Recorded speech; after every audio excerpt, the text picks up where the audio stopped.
Hello hi guys, இது நான் மீன் வளர்க்க போகிறேன் எபிசோட் 5. இந்த வீடியோவில் என்ன பார்க்க போகிறோம், நான் கொஞ்சம் பர்ச்சேசஸ் பண்ணியிருந்தேன். அதுதான் வேறு ஒன்றும் இல்லை. இதுதான் நான் பண்ண ஃபஸ்ட் பர்ச்சேஸ். இது வந்து நான் வாங்கின நியூ ஃபுட்டு மைக்ரானு.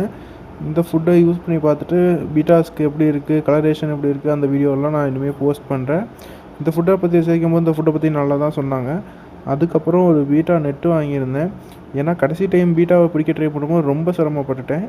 அண்ட் அதுக்கப்புறம் ஒரு ஃபாக்ஸ் டெயில் பிளான்ட் கொஞ்சம் வாங்கியிருந்தா தான் சொல்லியிருப்பேன் போன வீடியோலேயே கப்பி வாங்குறதா பிளான் பண்ணியிருக்கேன்னு.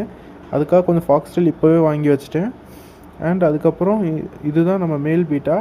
இந்த பீட்டா பேருக்கு என்ன நேம் வைக்கிறதுன்னு எனக்கு தெரில, உங்களுக்கு தோணுனா சொல்லுங்கள். அப்புறம் இது நம்ம ஃபீமேல். அண்டு திருப்பியும் புது டேங்க்கை நேற்று வச்சு அந்த பீட்டா ப்ரீடிங் டேங்க் எடுத்து அந்த டேங்க்கில் தான் மீனை செட் பண்ணேன். இதுதான் ஃபாக்ஸ் டெயிலில் நான் அந்த டேங்க்கில் எடுத்து போட்ட வீடியோ.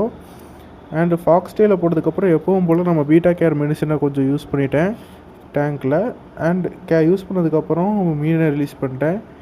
ரிலீஸ் பண்ணதுக்கப்புறம் கொஞ்சம் நேரம் ஜாலியாக பார்த்துக்கிட்டு இருந்தேன். அப்போ தான் நான் நோட் பண்ணேன், அதில் கொஞ்சம் மஸ்கிட்டோ லார்வா இருந்துச்சு. அதை வந்து நம்ம ஃபைட்டர் ஃபிஷ் துரத்தி சாப்பிட்டுச்சு. அடுத்த வீடியோ தான் இது. அண்ட் அதுக்கப்புறம் இதுதான் நம்மளோட ஃபீமேல் பீட்டா, இப்போது நம்ம புதுசாக பர்ச்சேஸ் பண்ணது. அண்ட் அந்த டேங்கில் இருக்கிறது நம்ம old beta பேர்ஸு. And thank you for watching this video guys. This is it. Bye.